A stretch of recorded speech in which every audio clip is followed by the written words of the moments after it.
9 octobre, Ézéchiel chapitre 41, chapitre 42, chapitre 43, chapitre 44.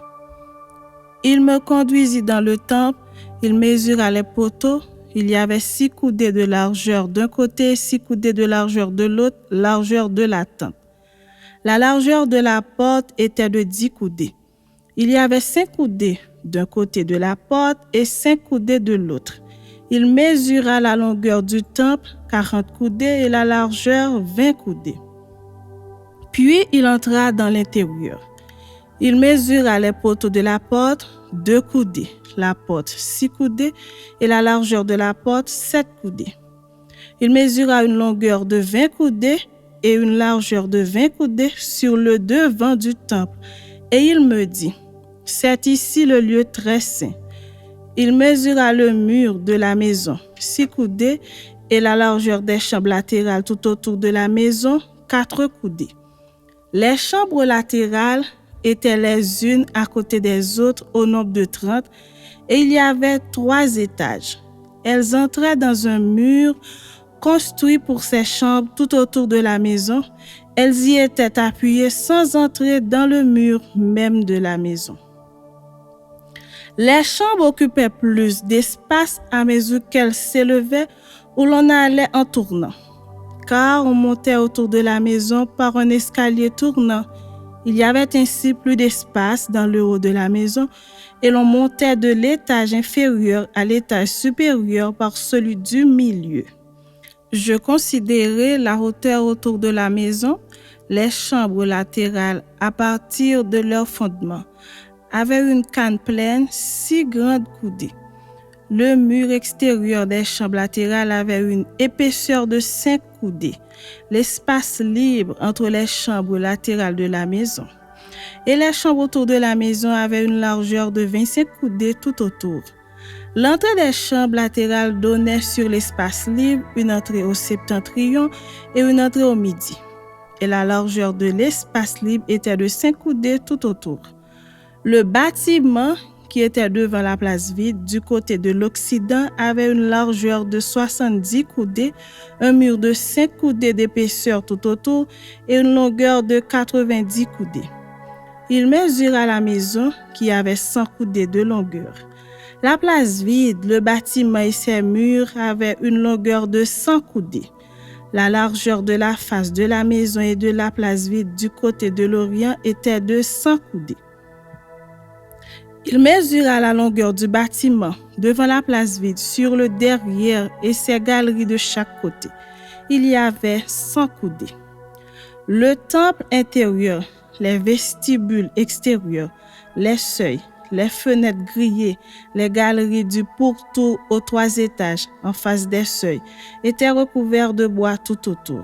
Depuis le sol jusqu'aux fenêtres fermées, jusqu'au-dessus de la porte, le dedans de la maison, le dehors, toute la muraille du pourtour, à l'intérieur et à l'extérieur, tout était d'après la mesure et orné de chérubins et de palmes.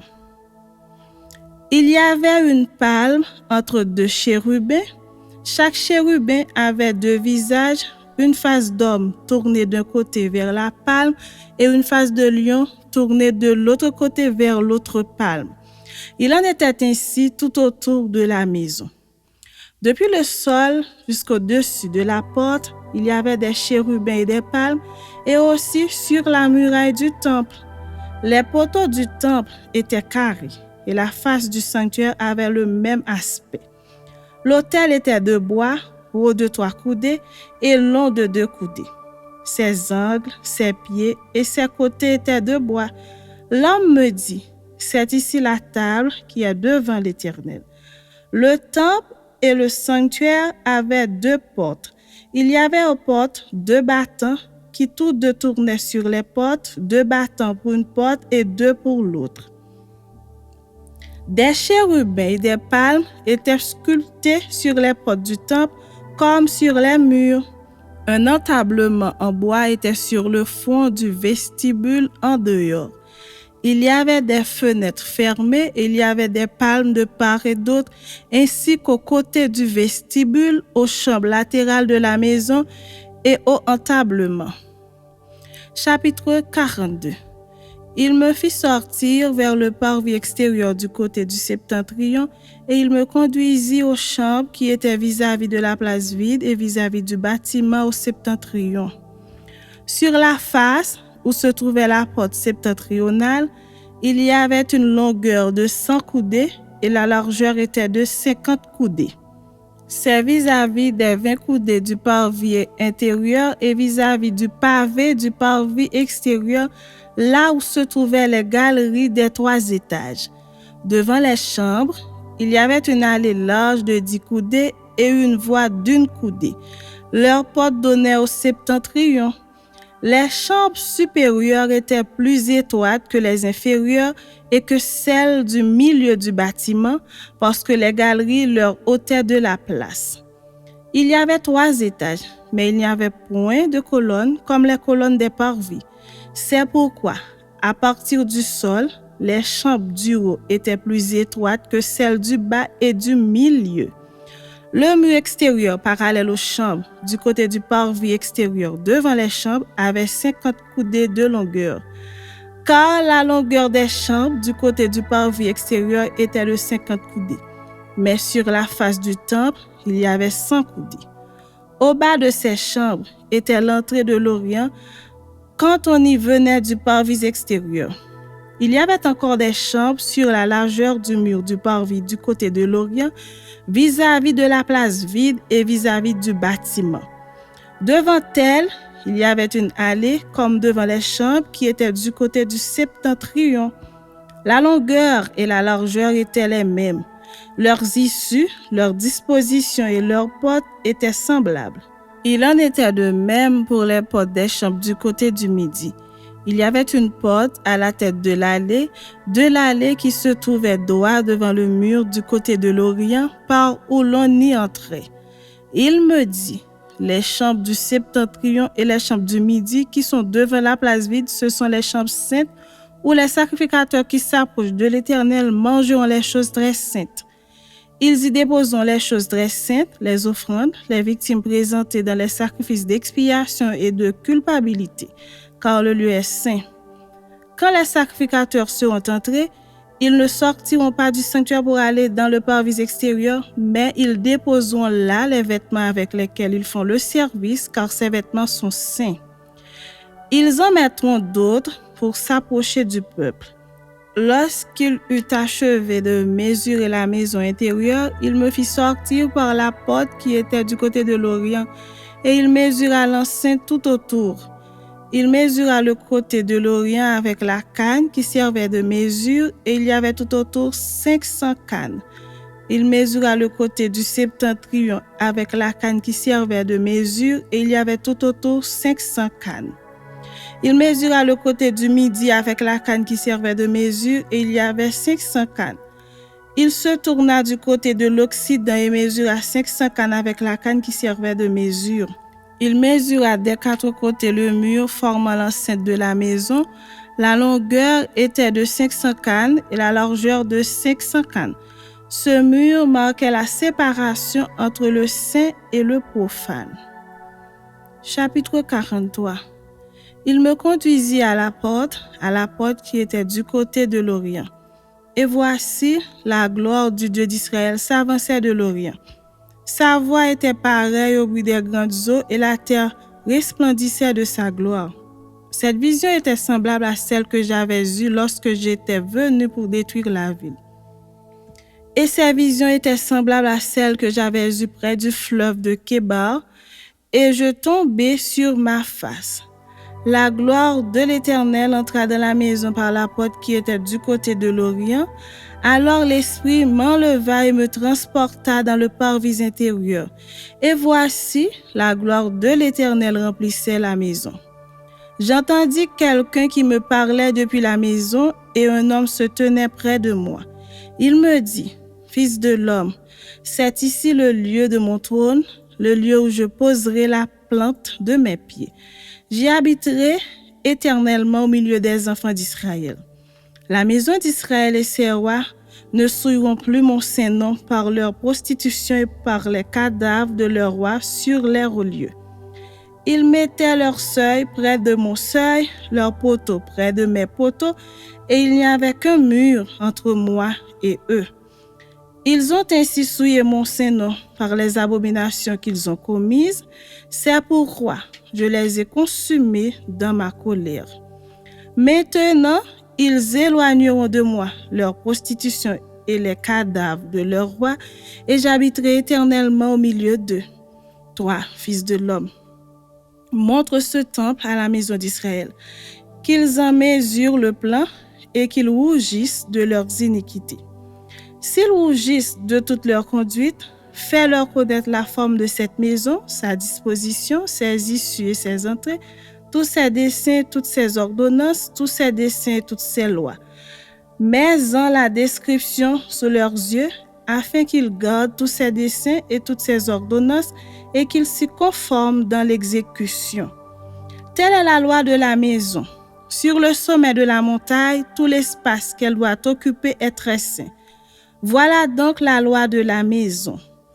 Voici les mesures de l'autel, d'après les coudées dont chacune était d'un pal plus longue que la coudée ordinaire. La base avait une coudée de hauteur et une coudée de largeur, et le rebord qui terminait son contour avait un empan de largeur. C'était le support de l'autel. Depuis la base, sur le sol, jusqu'à l'encadrement inférieur, il y avait 2 coudées et une coudée de largeur. Et depuis le petit jusqu'au grand encadrement, il y avait 4 coudées et une coudée de largeur. L'autel avait 4 coudées et 4 cônes s'élevaient de l'autel. L'autel avait 12 coudées de longueur, 12 coudées de largeur et formait un carré par ses 4 côtés. L'encadrement avait 14 coudées de longueur sur 14 coudées de largeur à ses 4 côtés. Le rebord qui terminait son contour avait une demi-coudée. La base avait une coudée tout autour et les degrés étaient tournés vers l'Orient.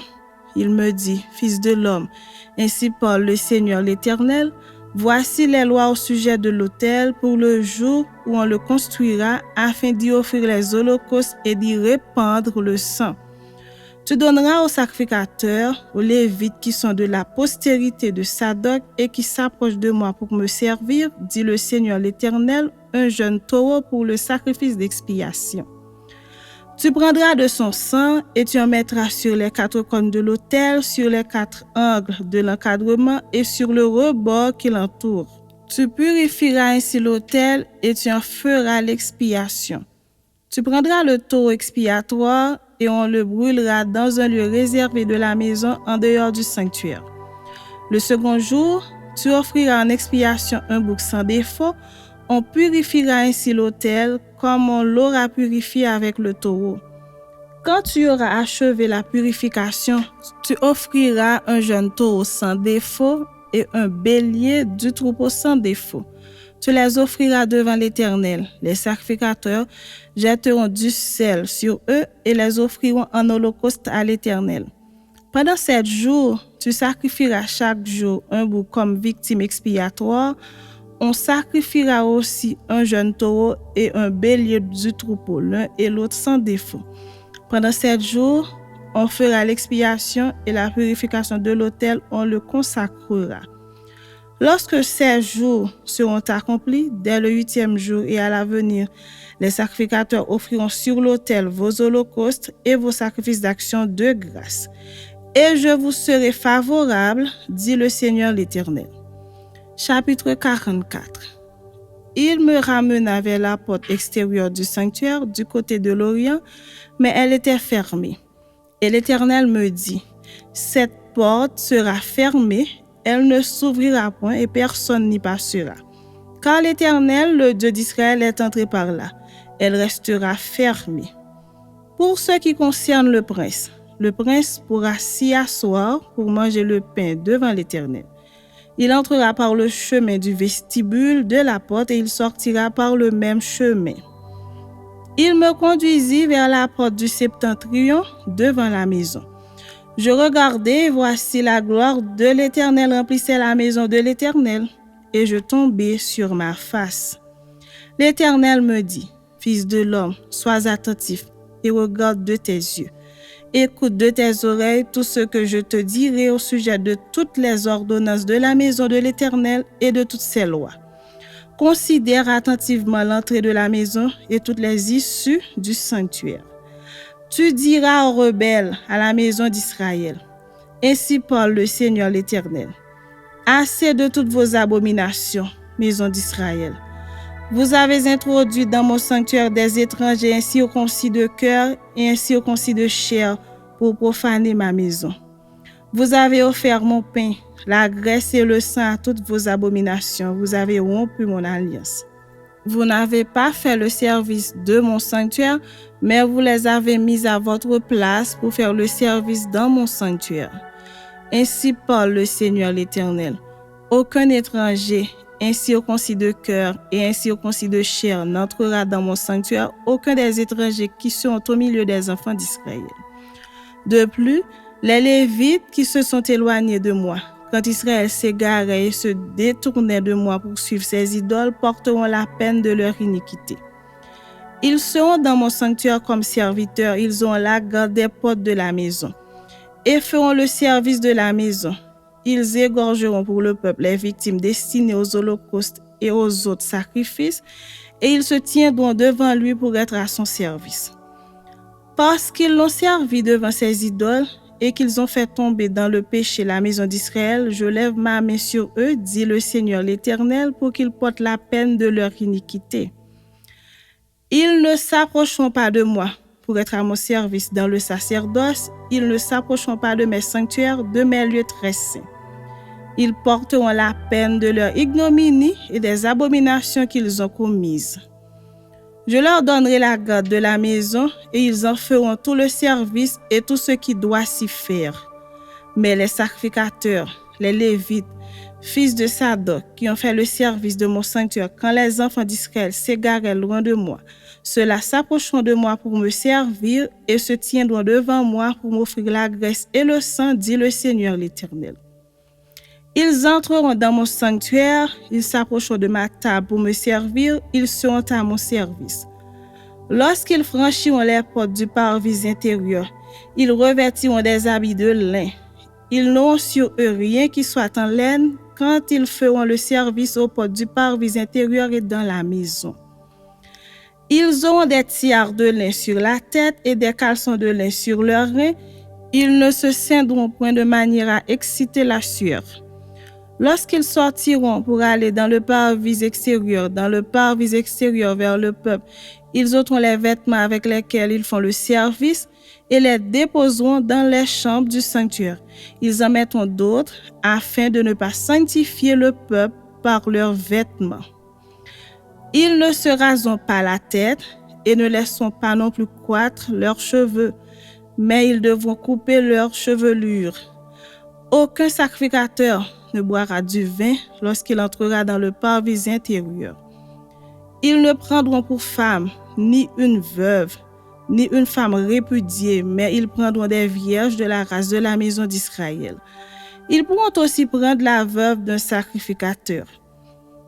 Ils enseigneront à mon peuple à distinguer ce qui est saint de ce qui est profane. Ils lui feront connaître la différence entre ce qui est impur et ce qui est pur. Ils seront juges dans les contestations et ils jugeront d'après mes lois. Ils observeront aussi mes lois et mes ordonnances dans toutes mes fêtes et ils sanctifieront mes sabbats. Un sacrificateur n'ira pas vers un mort de peur de se rendre impur. Il ne pourra se rendre impur que pour un père, pour une mère, pour un fils, pour une fille, pour un frère et pour une sœur qui n'était pas mariée. Après sa purification, on lui comptera 7 jours. Le jour où il entrera dans le sanctuaire, dans le parvis intérieur, pour faire le service dans le sanctuaire, il offrira son sacrifice d'expiation, dit le Seigneur l'Éternel. Voici l'héritage qu'ils auront. C'est moi qui serai leur héritage. Vous ne leur donnerez point de possession en Israël, je serai leur possession. Ils se nourriront des offrandes, des sacrifices d'expiation et de culpabilité, et tout ce qui sera dévoué par interdit en Israël sera pour eux. Les prémices de tous les fruits et toutes les offrandes que vous présenterez par élévation appartiendront au sacrificateur. Vous donnerez au sacrificateur les prémices de vos pâtes afin que la bénédiction repose sur votre maison. Les sacrificateurs ne mangeront d'aucun oiseau et d'aucun animal mort ou déchiré.